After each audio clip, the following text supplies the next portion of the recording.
Ladies and gentlemen, please take your seats. You know, in this world, if you're setting out to change hearts and minds, it's important that you got to get to them early. And if you're within the sound of my voice, that must mean you are in the seats with, once more, as always. My name is Dave Voigt, and I'm the host of this podcast where we sit down with a wide-ranging variety of industry professionals and we pick their brain about current projects, state of the industry, how they got started, and so very much more in a light and conversational fashion. And if you like how we do things around here, I'm assuming you do because you're listening right now, you can subscribe to the podcast. You can find us over at Amazon, Apple, Spotify, Google, basically wherever you get your podcasts. And plus, we archive every single one of our episodes over at our In the Seats YouTube channel. So if you can give us a like and subscribe there as well, we would supremely appreciate it. If you also check us out on social media, either at In the Seats or at It's Podcast One for all sorts of fun updates. And finally, and I'm a broken record, and I say it a lot, but it's the truth. I mean this. Please pay us a visit over at In the Seats, intheseats.ca, where it all began, where our hardworking team is covering basically the moving image at large, be it festivals, be it movies, be it television. If we love to watch it and write about it, we love it when you come by and read about it. So please pay us a visit and stop on by. On this episode, we are looking at something which is having its premiere at DOC New York this weekend, and it is a fantastic film called Young Plato. It's just a really it's a very compelling watch because it's from the filmmakers of a film called School Life, if you remember that one. But it's taking us into a school in, I don't want to say inner city, but just in a rough part of Ireland, and it's showing how educators are using tools like philosophy to try to change opinions and to change minds and to sort of break the cycle of generational violence, which has plagued some of the lower income areas in Ireland for so very long. And it shines a light on this school and some of these very unique educators that we see in the film. And it's just one of those things where it feels like it's an important one to watch because, you know, we really come to a time that, you know, you have to talk with your kids.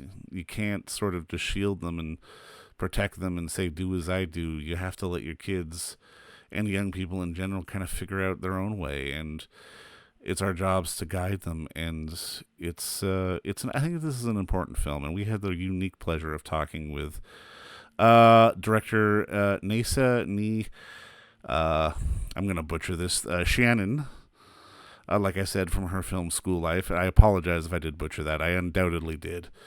But we had a lovely talk just about how she got involved in the film and how they found the school, and just the importance of highlighting a story like this. I mean, especially nowadays in a very scary world that we're living in, and that's changing constantly. It's a fascinating watch, and I hope you get a chance to check it out if you're in New York, going to DOC New York.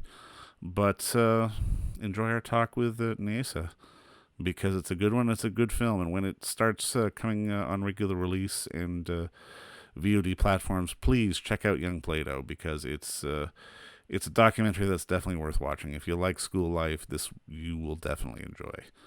But like I said, enjoy our talk. All right. Well, obviously, first off, thank you for the time today. I really appreciate this. Oh, this is my pleasure. Thank you for covering us. Congratulations on the film. I was so struck by it, and I mean, it really is unique just to see sort of the approach these educators are taking. I mean, I guess my first question for you is walk me through how you found this school and how you found this story. Well, it was my co-director, Declan McGrath, who's a Belfast filmmaker, and he was the one who heard about Kevin McArevey, and he and I had worked together before in the past, and he knew that I was an observational filmmaker and that I had just made another film called School Life. So he knew I'd have an idea about how to approach it. So he came and asked me if I wanted to get involved. So it was Declan McGrath. because he grew up in Belfast, in North Belfast. Do you like, it really does feel like this had to be observational. It wouldn't have worked any other way. Was everyone sort of on board from you guys coming in and just sort of being the proverbial flies on the wall? Well, I was lucky that I had like I had school life that I could direct people to and explain what observational filmmaking is, because I think it's very hard for people to grasp. You know, you can tell people about it and what it is, but it's very hard for people to grasp how it actually works. So I was lucky that I had that as an example. So, you know, like I showed, the board and the teachers the trailer, and then they had access to the film, and then, you know, I explained that they would require a lot of time on our part, and they'd have to put up with us for a long time in the school. And yeah, so yeah, I had a template that I could kind of bring to them. How do you manage sort of interacting with kids during a time like this? I mean, especially considering that you were shooting at least part of the way during COVID. How did I manage? Well, I just like we asked the school if we could have an office there, because I knew that we had to be present there all the time, even if we weren't filming. We just had to become part of the furniture and part of the daily life. And with the kids, in the beginning, like, because it was, you know, there's 430 kids there, so you had to get them really used to having you there and not going, oh my god, look, it's the filmmakers, you know, like we had to really break all that down. So there was a lot of hanging around with them, a lot of, you know, going to film the same thing over and over again, so that the kids would just go, you know, just get on with it and stop us becoming a distraction, basically. And then slowly, as we went on, we kind of identified what classes we wanted to sort of spend more time in, and then what kids we wanted to spend more time with. So it was like a slow honing in kind of thing. And then with COVID, when COVID happened, then decisions were made for us. We only had access to, you know, to 2 classes, and that was it. We weren't allowed to go anywhere else. And I mean, can you give me a little background on why sort of this school started to sort of take this approach, like sort of philosophical approach? Because it does feel like it's an outlier. Oh, it is. It's not part of the curriculum. It's like, I mean, this is an ordinary state school. They haven't, they follow the state curriculum, but this is something that they've added on top of it. And this was the headmaster, Kevin McArevey, who started this. The school itself was always had, years of really, pushing high academia for the boys, because this is like 70% of the kids there are on like free school meals thing. So that means that the socioeconomic group that they come from is, you know, it's quite challenged, and there's high unemployment in the area, and there's problems with drugs and dissidents. So there are a lot of challenges in this community, and also because where they came from, like the troubles in the past, there's a lot of the parents would be suffering from post-traumatic stress, and so there are a lot of challenges. So this school from decades ago always valued, you know, education, because in Northern Ireland, for these kids to get into an academic school, they have to sit this exam called the 11 plus, which is like, it's awful. Like at 11, you know, that you have to sit an exam that's going to like basically decide your sort of academic trajectory is pretty insane. But anyway, it still exists in Northern Ireland. They've abolished it in the UK. So they reading was always important there, right? They always pushed their kids. But then Kevin came along, and he was the headmaster. He had grown up in North Belfast. He also another tough neighborhood, you know, came from a Republican family, sorted everything out with the fist. It was always about being strong, you know, so nobody would mess with you. And he discovered philosophy later in his life as a teacher, and thought, Jesus, there's something in this, you know. And he transformed himself from, you know, sorting everything out with the fist to, you know, a more philosophical approach. So he thought this could work here in this community. So he was the one who brought it into the school, and he'd been doing it 10 years when we started filming there. So we were already seeing the effects. Like the kids who were now in the 6th and 7th grade had him for, you know, 8 years basically of philosophical thinking. Well, and I mean, I love the fact that it does, the film really does make an interesting statement just on the realities that generational violence is a thing, and it's something that needs to be discussed and really sort of dealt with. But I mean, one thing that really stood out for me in watching the film is that we had very little focus on the parents. It almost felt more, you felt more focused on the children and the teaching. And I'm kind of curious, from your perspective as a filmmaker, as a storyteller, was that always the more sort of the drive? Because it definitely felt for me like it may have distracted from things if you tried to cut back and forth. I love the focus just on the school itself. Yeah. Well, initially, I think we had imagined that we would spend more time in amongst the community, and that we might see the children at home. Like the children were always going to be the focus, but maybe we would have been able to show a little bit more of their home life. But then COVID happened, and that kind of ended all of that, because we were like, you were not allowed to enter anybody else's home. And luckily, the school had already written us into the risk assessment. So we were, once the school reopened, we were allowed back into the school. So, and no, I mean, the parents would only ever have been in the background. It was always about the kids. It was always about seeing how this worked. It was, showing it and explaining and seeing, those light bulb moments with the kids, like seeing, because that the whole story was about, look, this is a very powerful tool. This could work. If this works here, it can work anywhere else. Have the kids gotten to see the film? Because I mean, I can almost imagine, I mean, having a light bulb moment is one thing, but seeing someone having a light bulb moment is completely different. Yeah, no, they haven't themselves. Just Kevin and the board have seen the film, but we will be doing a big screening for the community and for the kids in the next, between now and Christmas. So Now, I mean, obviously you have a lot of experience sort of shooting films in and around school and education, and I'm kind of curious from your perspective, what is it about those environments that sort of draws audiences in? Because there is a familiarity to it, but again, it's one of those things that's always constantly evolving at the same time. yeah, well, like for me now, like this is my second film in the school, but for me, it was my own personal journey as a parent, that I kind of like, I never really thought about it that much, until I had kids, and I realized when I had kids, I like, we were living in a very homogenous community in a very rural part of Ireland, and my we didn't really fit the, the sort of, our kids were like, we weren't Catholic.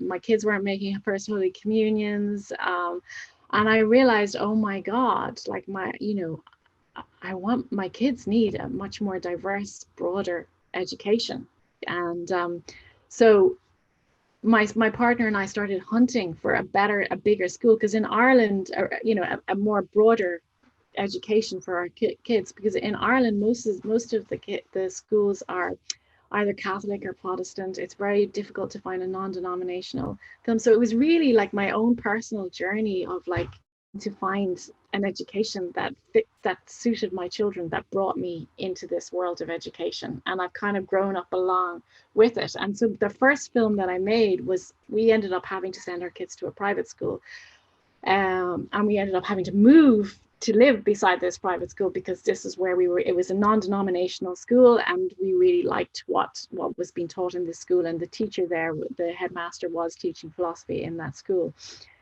But of course, the fly in the ointment is not everyone can afford a private school, and also I didn't want that idea of philosophy to be dismissed because it happened in a private school. So then suddenly when Declan talked to me about Ardoyne and Holy Cross Boys, and this is a state-run school, and the same thing, it was a visionary teacher with on a mission to to radicalize his young students' lives through philosophy. I thought, wow, this is great. This is a fantastic opportunity. So that's how I ended up focusing on education as a subject for two films. Does that answer your question, or did I? No, it does. It does, because there's something that always I'm always really fascinated by, because I mean, I studied philosophy myself, but at the same Mhm. time, there is such a through line between philosophy to theology to religion. I mean, there is a connective tissue there, but Yeah. there always seems to be sort of pushback when trying to sort of bring up some of these ideas. And I'm kind of curious, from your perspective, as someone who's been sort of boots on the ground in these schools, why do you think sort of schools like this are the outlier and not the norm, especially in somewhere like Ireland? Necessity.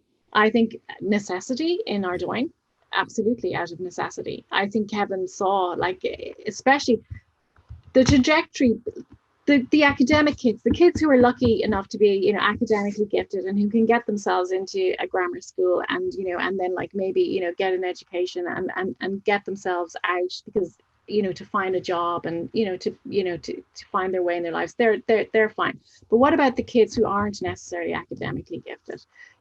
They are prey to basically staying in their own community. A lot of them will get approached by the drug dealing situation, or if not that, it'll be like, join the dissidents, how to be a hard man and how to get respect in your neighborhood and all that kind of thing. They're the vulnerable kids. So if they don't have some kind of tools that make them resilient and give them a way to navigate their way through all the shit that life is going to throw at them, No, you're right. bad Yeah. things are going to happen. So that's why. No, and I mean, it's amazing to see, because I mean, it definitely feels like one of those things we need more of. And I mean, I'm glad you were able to make this film and just sort of be able to shine a line on that and just make people understand just how important it is to sort of have conversations with children and make them sort of think And question question everything. and encourage that kind of thing.